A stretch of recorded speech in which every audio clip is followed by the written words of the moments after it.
नमस्कार, स्वागत है आपका न्यूज 24 में। मैं हूं रुमाना खान।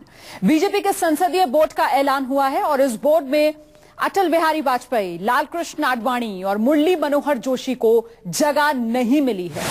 बीजेपी ने पहली बार मार्गदर्शक मंडल बनाने की बात कही है, जिसमें अटल बिहारी वाजपेयी, लालकृष्ण आडवाणी, मुरली मनोहर जोशी को रखा जाएगा। जाहिर है संसदीय बोर्ड से बाहर कर नया मार्गदर्शक मंडल बना बीजेपी के बुजुर्ग नेताओं को सक्रिय राजनीति से ये विदाई दी गई है। हालांकि मार्गदर्शक मंडल में भी बैलेंस करने के नाम पर राजनाथ सिंह और नरेंद्र मोदी को इस मार्गदर्शक मंडल में जगह दी गई है। तो बीजेपी के संसदीय बोर्ड का ऐलान, संसदीय बोर्ड में लालकृष्ण आडवाणी को जगह नहीं, मुरली मनोहर जोशी भी संसदीय बोर्ड में नहीं। अमित शाह संसदीय बोर्ड के अध्यक्ष, पार्टी की रूपरेखा तैयार करने के लिए संसदीय बोर्ड पार्टी की सबसे बड़ी डिसीजन मेकिंग बॉडी, और अब बीजेपी के इस संसदीय बोर्ड में न लालकृष्ण आडवाणी हैं, न मुरली मनोहर जोशी हैं।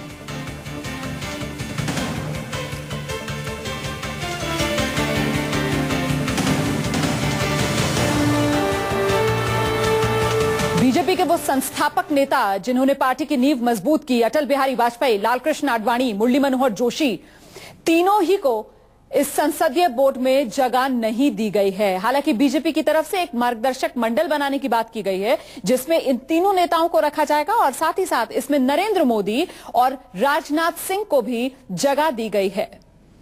लेकिन बहुत अहम बात यह कि संसदीय बोर्ड जो पार्टी की सबसे बड़ी डिसीजन मेकिंग बॉडी है, उसमें लालकृष्ण आडवाणी, अटल बिहारी वाजपेयी, मुरली मनोहर जोशी को जगह नहीं दी गई। और इसी पर और बातचीत करने के लिए मेरे साथ अमित कुमार और सुकेश रंजन इस वक्त मौजूद हैं। अमित, पहले आप ये बताइए कि ये बीजेपी का संसदीय बोर्ड, क्या इसकी रूपरेखा तैयार की गई है?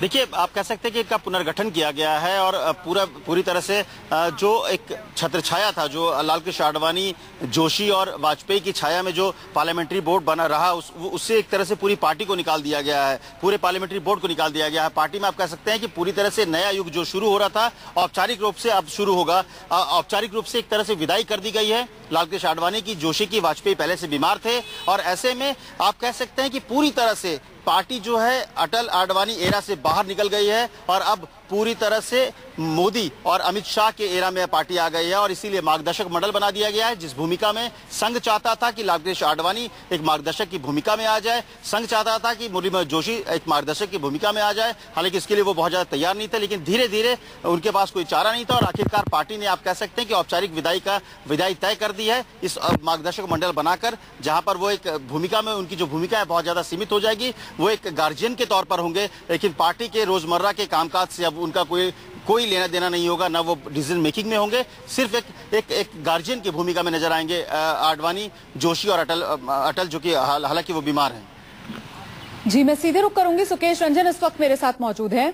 सुकेश, जिस तरीके से विदाई दे दी गई है, ये औपचारिक विदाई मानी जाए लालकृष्ण आडवाणी, मुरली मनोहर जोशी जैसे नेताओं के लिए, जिन्हें उम्र का हवाला देकर मंत्रिमंडल में पहले ही जगह नहीं दी गई, और अब कहीं ना कहीं पार्टी की जो संसदीय बोर्ड है उसमें भी बाहर का रास्ता दिखा दिया गया है? जी बिल्कुल ठीक कह रही हैं। अब ये एक तरीके से कहा जाए कि फॉर्मल जो विदाई होती है वो है, ये डिपार्चर फ्रॉम द पास्ट है।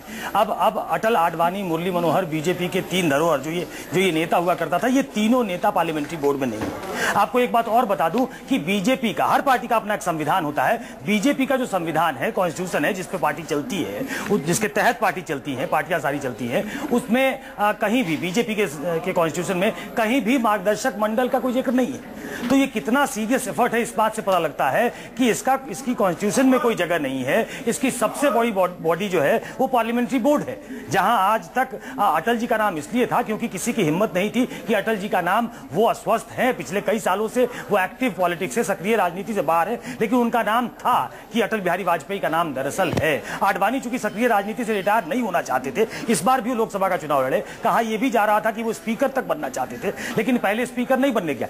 इस पूरी जो ये पूरी कहानी, जो नई कहानी लिखी जा रही है, पटकथा लिखी जा रही है, इसकी पृष्ठभूमि में जाइए थोड़ा, वो पहले तैयार कर ली गई थी। आडवाणी को स्पीकर न बनने देना, पहले तो आडवाणी के लिए कमरा ही नहीं छोड़ा गया था पार्लियामेंट में, वो किसी तरीके से रीइंस्टेट किया गया उनको कि चलिए ठीक है, एक कमरा उनको दे दिया गया। जोशी जी कैबिनेट में रहना चाहते थे, 75+ का हवाला देकर उनको बाहर कर दिया गया। तो कुल मिलाकर नरेंद्र मोदी चाहते हैं कि एक नई टीम बने, हमको आगे बढ़ना पड़ेगा, और संघ इन टैंडम उनके साथ चल रहा है, क्योंकि संघ की भी एक, आप देखें पार्लियामेंट्री बोर्ड तो आपको साफ पता लगेगा कि जो नाम है वो युवा चेहरे हैं, अपेक्षाकृत युवा चेहरे हैं। अगर मार्गदर्शक मंडल में नरेंद्र मोदी और राजनाथ सिंह का नाम है तो वो सिर्फ इसलिए है क्योंकि अगर 3 लोगों का नाम होता तो ये कहा जाता कि दरअसल इनको बाहर कर दिया गया है और एक मार्गदर्शक मंडल बना दिया गया है। इसलिए 2 लोगों का नाम राजनाथ सिंह और खुद नरेंद्र मोदी का नाम रखा गया है। सुकेश, मैं आऊंगी आपके पास। अमित हमारे साथ लगातार बने हुए हैं।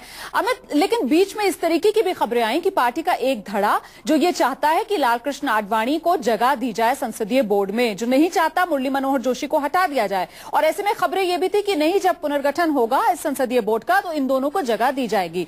पर बावजूद इसके ये बड़ा फैसला, ऐसे में सूत्रों के हवाले से क्या खबर मिल रही है? पार्टी के भीतर से किसी तरीके की कोई सुगबुगाहट? अमित,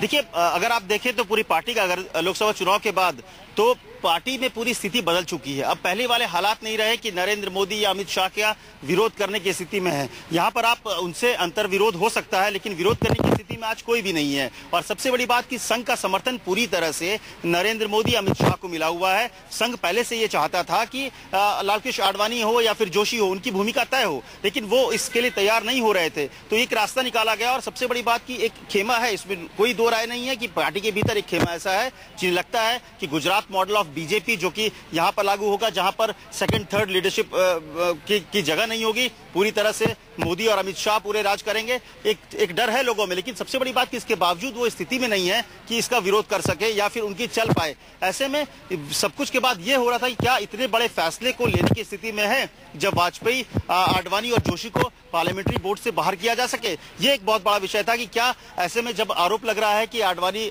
मोदी और अमित शाह पूरी पार्टी पर कब्जा कर रहे हैं, ऐसे में क्या इनको बाहर का रास्ता दिखाया जा सकता है? यही एक सवाल था जिसको लेकर चर्चाएं चल रही थी, सुगबुगाहट चल रही थी। लेकिन आखिर में संघ के समर्थन के बाद पार्टी में यह तय किया है, खास करके कि अब वो एरा से बाहर निकलने का वक्त आ गया है, यंग जनरेशन को लेकर आगे बढ़ने का है, और इसके लिए जरूरी है कि हिम्मत दिखाने की बात, और वो हिम्मत आखिरकार अमित शाह ने दिखाई है। जो संघ चाहता था, आखिरकार वो बातें आई हैं, और अब अमित शाह और नरेंद्र मोदी, या कहें कि पूरी युवा टीम जो है, पुरानी बीजेपी से निकलकर एक नए चेहरे के तौर पर, तो सुकेश, क्या माना जाए, यही वो एक आखिरी फैसला शायद बाकी था जिसके लेने के बाद अब कहा जा सकता है कि बीजेपी पूर्णतः मोदी में हो चुकी है?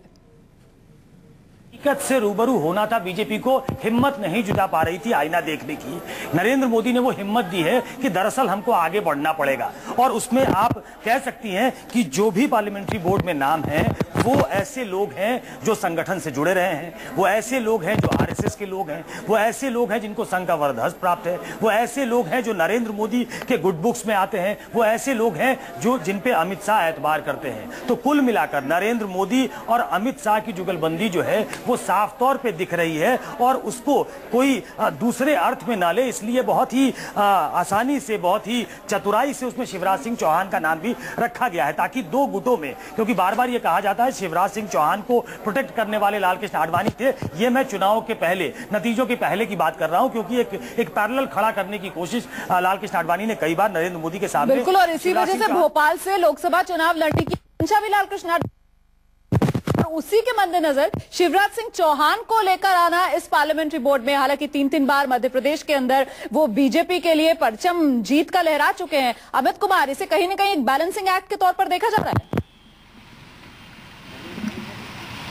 निश्चित तौर पर बैलेंसिंग एक्ट है, और सबसे बड़ी बात की सुषमा हो या फिर लालकृष्ण आडवाणी, जैसे सुकेश भी बता रहे हैं कि एक कोशिश थी, और उस समय ये कहा जाने लगा था कि मोदी के खिलाफ एक मध्य प्रदेश जो है वो नाराज लोगों का एक अड्डा बनता जा रहा है, जहां पर मोदी से नाराज हर नेता मध्य प्रदेश चला जा रहा है। और इसीलिए मोदी भी ये कोशिश कर रहे हैं, मोदी भी मुझे लगता है ये दिखाने की कोशिश कर रहे हैं कि वो सबको साथ लेकर चलना चाह रहे हैं। कहीं ना कहीं चुनाव से पहले भले ही शिवराज सिंह चौहान को एक चुनौती के तौर पर पेश करने की कोशिश की जा रही थी, या साथ खड़ा करने की कोशिश की जा रही थी नरेंद्र मोदी की, लेकिन अब नरेंद्र मोदी बहुत आगे निकल चुके हैं। अब वो बड़ा दिल दिखाना चाहते हैं और सबसे बड़ी बात कि पार्टी में अब नरेंद्र मोदी को लगता है कि वक्त आ गया है जब पुरानी चीजों को छोड़कर आगे निकलना है, पुरानी झगड़ों को छोड़कर आगे निकलना है। इसीलिए अमित शाह को जगह दी गई है। सुषमा स्वराज भी कहीं ना कहीं इससे थोड़ी खुश होंगी, क्योंकि सुषमा स्वराज शिवराज के साथ बहुत अच्छे रिश्ते हैं पार्लियामेंट्री बोर्ड में। तो जैसा सुकेश बता रहे थे कि एक मैसेज देने की कोशिश है कि सबको साथ लेकर हम चल रहे हैं, बैलेंस करने की कोशिश कर रहे हैं, और इसीलिए शिवराज सिंह चौहान को इसमें डाला गया है इस पार्लियामेंट्री बोर्ड में। और सुकेश, ये पार्टी के लिए दिशा तय करने का काम शायद तभी से शुरू हो गया था जब नरेंद्र मोदी की तरफ से मंशा ये साफ तौर पर जाहिर कर दी गई थी कि अब पार्टी की कमान वो चाहते ये है कि अमित शाह के हाथ में आ जाए, ताकि जिस तरीके का कंट्रोल कहा जाता है कि सरकार में उनका है, उसी तरीके से पार्टी को भी एक नई दिशा की तरफ वो मोड़ सके। जी बिल्कुल ठीक है। जब चुनाव के नतीजे आए उसके बाद नरेंद्र मोदी एक छत्र नेता के तौर पे उभरे, उसके बाद पार्टी में उनका विप जो है वो चलने लगा है, और उसके बाद अमित शाह जो पहले पिछड़ते हुए दिख रहे थे, अमित शाह को अध्यक्ष बनाया गया। और अमित शाह अब जब कमान वो संभाल चुके हैं, वो बड़े संगठन के बहुत माहिर आदमी माने जाते हैं, तो उनके माध्यम से जो काम अटके पड़े थे, जो बीजेपी चाहती थी करना, जो बीजेपी से ज्यादा संघ चाहता था करना, वो नहीं हो पा रहा था, वो आयरन हैंड से करने की कोशिश की जा रही है कि हमको युवा चेहरे में बदलना पड़ेगा। अमित शाह की उम्र ज्यादा नहीं है, वो 50 के आसपास है, 50 से थोड़े ज्यादा है, 60 में प्रवेश उनका नहीं हुआ है। तो ऐसे लोग जो अपेक्षाकृत युवा हैं उनको आगे बढ़ाया जाए। ऐसे लोग जो अपनी पारी खेल चुके हैं, ये बहुत दिनों से संघ में एक द्वंद्व भी था अंदर अंदर की क्या सीधे सीधे कहा जा सकता है। लाल कृष्ण आडवाणी को उनका कद बहुत बड़ा था कि आप एक्टिव पॉलिटिक्स से रिटायर हो जाएं, तो वो मानने को तैयार नहीं थे। वो लोकसभा का चुनाव भी लड़े, लेकिन चुनाव के नतीजों के बाद उनको जिस तरीके से धीरे धीरे करके एक्टिव पॉलिटिक्स से, सक्रिय राजनीति से दूर रखने की कोशिश की जा रही थी। और ये आखिरी फैसला जो पार्लियामेंट्री बोर्ड से हटाने का है, वो सीधा सीधा एक मैसेज है ऐसे लोगों को जो इनकी उम्र हो गई है लेकिन वो अभी भी सक्रिय राजनीति में बने रहना चाहते हैं। आपका सुकेश रंजन, अमित कुमार, इस तमाम जानकारी के लिए। तो बीजेपी पार्लियामेंट्री बोर्ड का गठन, जिसमें लाल कृष्ण आडवाणी को जगह नहीं दी गई है, मुरली मनोहर जोशी को जगह नहीं दी गई है, अटल बिहारी वाजपेयी को जगह नहीं दी गई है। हाँ, मार्गदर्शक मंडल बनाने की बात जरूर कर दी गई है जिसका गठन किया जाएगा। इसमें इन तीनों नेताओं के साथ साथ राजनाथ सिंह होंगे और नरेंद्र मोदी होंगे।